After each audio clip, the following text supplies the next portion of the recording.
Salut, c'est Anaïs, bienvenue dans C'est dans la poche. Aujourd'hui, nous fêtons les 50 ans du plan incliné de Ronquières.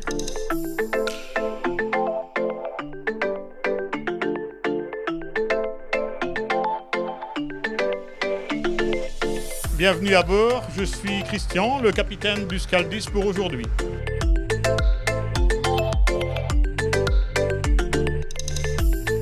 Bonjour Christian. Alors, est-ce que tu l'as franchi souvent le plan incliné de Ronquières ?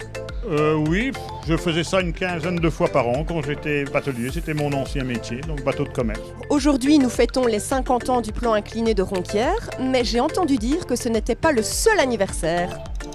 Effectivement, hier c'était mon anniversaire, j'ai eu 60 ans, donc je suis 10 ans plus vieux que le plan. On continue dans les anniversaires et on se rend à l'école clinique de Montigny-sur-Sambre où les biquettes ont eu 1 an. Nous les avions rencontrés au printemps dernier dans les serres des espaces verts reconvertis en maternité. Oreo et Caramel faisaient alors leur premier pas parmi les hommes. 1 an plus tard, les 2 chevreaux se sont aguerris. Ils ont fait du chemin, beaucoup de chemin. Ils ont même décroché un emploi de jardinier à l'école clinique de Montigny-sur-Sambre. Oui, ce sont les alliés des jardiniers du département des espaces verts. Elles s'occupent de l'entretien d'un terrain qui était difficile. Il y avait de la ronce, de l'acacia, des renouées. Et on les a utilisés pour nettoyer et entretenir. Georges et Gaston, les 2 concierges de l'école clinique, ne s'attendaient pas à pareille concurrence. Jusqu'ici, ils étaient les vedettes incontestées du quartier. La voisine s'occupe d'eux le week-end et nous la semaine. Donc c'est un peu de l'inclusion aussi. Car ici, peu importe qu'on ait 2 roues ou 4 pattes, tout le monde a sa place. Oreo et Caramel ont donc rapidement trouvé la leur. Ça s'est fait tout de suite. Les animaux avaient été élevés chez nous au biberon, éduqués pour ne pas donner de coups de tête, pas s'appuyer avec leurs pattes, être tout à fait dociles, gentils, collants, accepter les caresses, surtout en demander même. Les bénéficiaires étaient vraiment ravis d'avoir de nouveaux arrivants et de découvrir les chèvres parce qu'il y en a beaucoup qui ne connaissaient pas, qui n'avaient jamais eu l'occasion de les approcher, de caresser une chèvre. Donc ça c'était assez intéressant et alors la relation animale avec les bénéficiaires c'est quelque chose de très important. Depuis lors, nos 2 chevreaux sont devenus indispensables. Ça fait du bien à tout le monde, ça fait du bien aux enfants. Ça les calme, les recentre, ça fait du bien aux professionnels aussi. Et je dois dire que moi aussi, quand j'ai une grosse journée, je vais m'enfermer dans l'enclos et je discute avec les biquets. En fait, c'est eux qui viennent vers nous, donc on n'a qu'une chose à faire, c'est aller vers eux. Depuis l'idée a fait école, d'autres institutions provinciales ont déjà réclamé leur biquet. De son côté, l'école clinique a élargi son équipe pédagogique. Après les chats et les chevreaux, elle a engagé un lapin.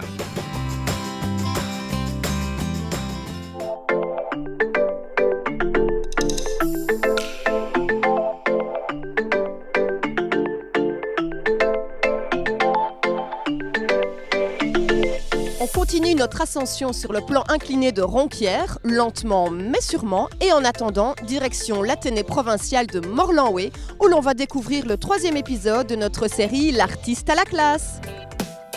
À l'Athénée provincial de Morlanoué, l'opération L'artiste à la classe touche à sa fin. Dans un premier temps, les élèves ont choisi l'œuvre qu'ils allaient exposer.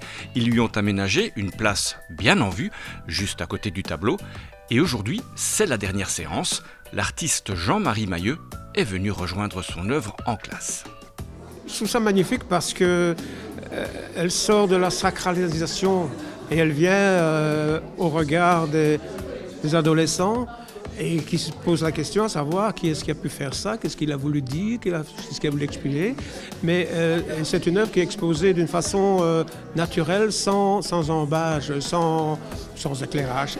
Elle respire d'elle-même et ça c'est bien, elle est restituée à la vie de tous les jours. En principe, c'est un matériau riche, le marbre. Opposé à un matériau pauvre, le plâtre.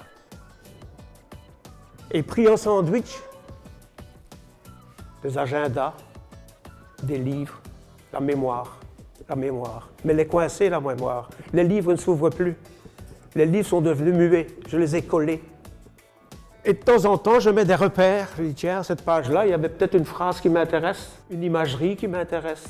Donc je laisse deviner aux spectateurs, c'est vous vous réappropriez mon travail, mais chacun est libre d'interpréter ce qu'il perçoit. Moi, je ne fais que donner à voir. Est-ce que tu y vois un peu plus clair maintenant dans son œuvre? Oui, parce qu'il nous a expliqué les matières, c'était quoi son point de vue. J'ai retenu surtout à propos de l'œuvre de la classe qu'en fait il voulait faire passer un message à propos un peu de l'éducation et de la mémoire et je trouve ça très intéressant. Qu'est-ce que tu as appris? Qu'est-ce que ça t'a apporté finalement tout ça? Ça a duré quelques mois. Des détails un peu surtout, en particulier sur l'œuvre là. J'arrive un peu plus à la comprendre. Oui, c'est ça, parce qu'au début, en fait, elle en dit plus long qu'elle n'en a l'air. Oui, voilà. On a essayé de trouver la réponse à nos questions en classe, mais maintenant, grâce à la visite de Jean-Marie Mahieu, c'est beaucoup plus facile. Je pense que si on peut donner un peu de notre temps à un certain moment, c'est magnifique, hein, parce que bon, un artiste par essence, il est solitaire. Et ici, je me retrouve devant une vingtaine de jeunes, et ça, je trouve ça magnifique, quoi.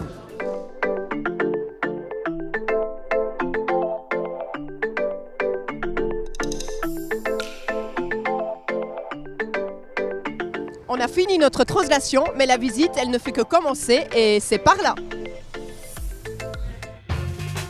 50 ans déjà que la tour du plan incliné de Ronquières se dresse vers le ciel, tel un beffroi des temps modernes. Ouverte aux visiteurs, elle est aussi une attraction touristique de premier plan. Une plongée dans l'univers de la batellerie, son histoire, son rôle économique, ses acteurs, mis en scène dans un émouvant parcours spectacle, et bien sûr son panorama, 150 mètres de haut, d'ici, on peut apercevoir l'atomium. Mais le plus impressionnant est peut-être ce qu'on ne voit pas, et que vous pourrez découvrir cette année. Exceptionnellement, dans le cadre des 50 ans du plan incliné, hormis les visites traditionnelles touristiques, vous allez pouvoir découvrir les entrailles du plan incliné de Ronquières.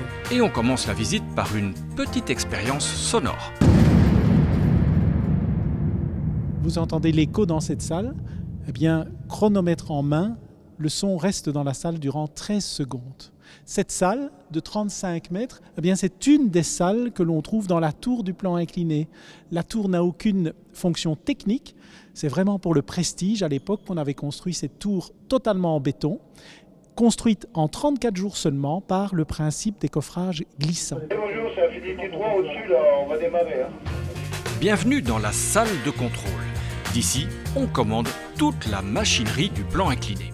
Il y a environ 15 bateaux qui passent par jour, mais Ronquières peut manœuvrer 20 fois en aller-retour ces bacs du plan incliné qui sont, je le rappelle, entièrement indépendants. Ronquières, c'est aussi une page de notre histoire. Des entreprises aujourd'hui disparues y ont laissé leur empreinte et nous ont légué leur savoir-faire. Chaque bac est tiré par 8 câbles de 5 cm et demi de diamètre. Ces câbles vont passer par des poulies folles et ensuite venir s'accrocher au treuil. Et c'est grâce à ces mécanismes qu'on va pouvoir tracter les bacs qui contiennent les bateaux. Et pour la fin, on a gardé le meilleur, cette vue d'en bas absolument imprenable. Vous voyez dans un instant, bien, le bac va nous passer au-dessus de la tête. Ce bac de plus de 5000 tonnes, on voit très bien les câbles qui tirent les bacs ici au-dessus et qui sont ramenés vers le contrepoids de 5000 tonnes, les chemins de roulement, et dans un instant, nous allons apercevoir toutes les petites roues qui servent de support au bac du plan incliné, les 236 petites roues, et aussi les systèmes d'accrochage des bacs et également des contrepoids.